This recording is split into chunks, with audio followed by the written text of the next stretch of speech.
정리. 헨리 데이비드 소로우는 월든의 독서 파트에서 독서와 고전의 가치를 강조합니다. 1. 독서의 공간과 정신적 여행. 소로우는 자신의 거처를 사색과 진지한 독서를 위한 장소로 묘사하며 이는 그 어떤 대화보다 낫다고 평가합니다. 책을 읽는 것은 온 세상을 떠돌아다니는 정신적 여행을 가능하게 한다고 말하며 가만히 앉아 있어도 정신세계를 떠돌아다닐 수 있는 이점이 책 속에 있다는 점을 강조합니다. 2. 고전에 대한 찬양. 소로우는 고전 클래식스를 높이 평가하며 고전은 시대를 초월해 사라지지 않고 남아있는 유일한 선택지라고 말합니다. 그는 고전을 단순한 책이 아니라 인간의 영혼을 고양시키는 고귀한 작품으로 여깁니다. 3. 참다운 책을 참다운 정신으로 읽는 것은 고귀한 운동이라고 표현하며 이는 독자에게 강한 정신적 훈련과 노력을 요구한다고 말합니다. 그는 책을 처음 쓰였을 때처럼 의도적이고 신중하게 읽어야 한다는 메시지를 전달합니다. 구체적인 설명. 1.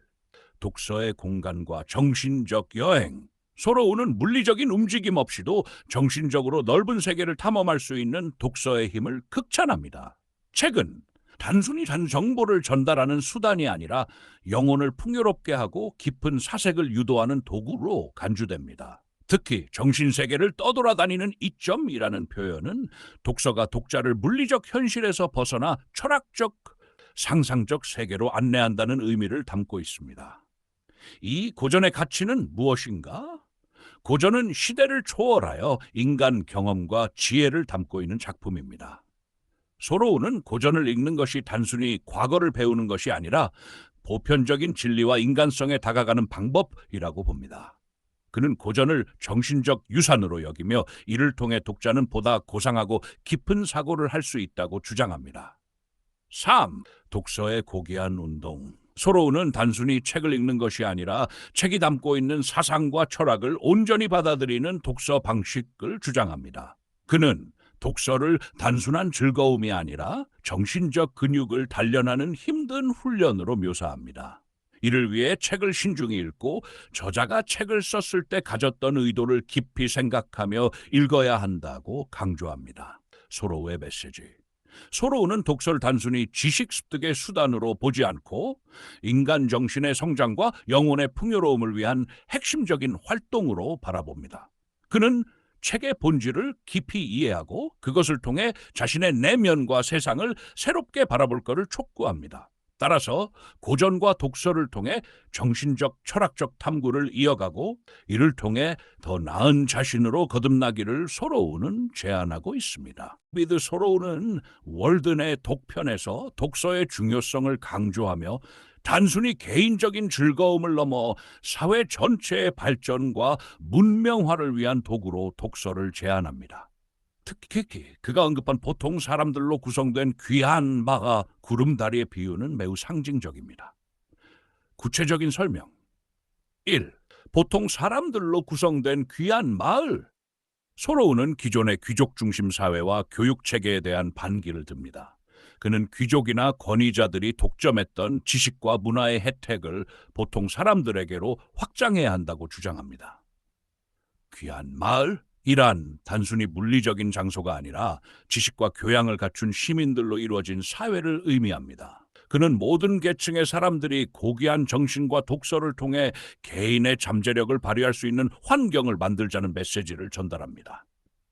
2. 강의 다리와 무지의 심연 위의 구름다리. 소로우는 강의 다리를 놓는 것과 무지의 심연 위에 구름다리를 놓는 것을 대조적으로 표현합니다. 강의 다리를 놓는 것은 물리적인 연결을 의미하지만 구름다리는 지식과 교육을 통해 사람들의 무지를 극복하고 정신적으로 연결하는 것을 비유적으로 말합니다. 그는 강의 다리를 놓는 데 드는 비용을 절약하여 그 돈으로 사람들이 무지에서 벗어나도록 돕는 데 사용하자고 제안하며 물리적 인프라보다 지적, 정신적 인프라의 중요성을 강조합니다. 3. 무지의 심연. 소로우가 말하는 무지의 심연은 단순한 지식의 결핍만을 의미하지 않습니다. 이는 사람들의 잘못된 신념, 편견, 사고의 협소함, 그리고 깊은 이해와 성찰의 부재를 가리킵니다. 그는 무지를 어둠의 심연으로 비유하며 이 심연을 건널 수 있는 방법은 독서와 교육을 통한 지혜의 달이라고 주장합니다. 4. 구름다리의 상징성. 구름다리는 단순히 물리적 차원이 아니라 인간의 정신적, 영적 연결을 상징합니다. 독서와 교육은 사람들 간의 생각을 공유하고 이해와 공감을 확장하며 더 나아가 인류의 보편적인 진보를 가능하게 합니다. 서로는 독서를 통해 사람들이 서로에게 다가가며 더 큰 사회적, 문화적 변화를 이루기를 바랐습니다. 서로의 메시지. 서로는 독서를 단순한 개인적 활동으로 보지 않고 사회 전체를 계몽하고 발전시키는 핵심 수단으로 바라봅니다. 그는 물리적 편리함이나 구조물의 구축보다 사람들의 무지를 깨우고 지적, 정신적 진보를 이루는 것 차이 더 가치 있는 투자라고 말합니다. 서로의 이 비유는 현대 사회에서도 여전히 유효합니다. 도로나 건물 같은 물리적 인프라보다 교육과 지식을 통해 개인과 사회의 무지를 줄이고 지속 가능한 발전을 도모해야 한다는 그의 철학은 깊은 울림을 줍니다.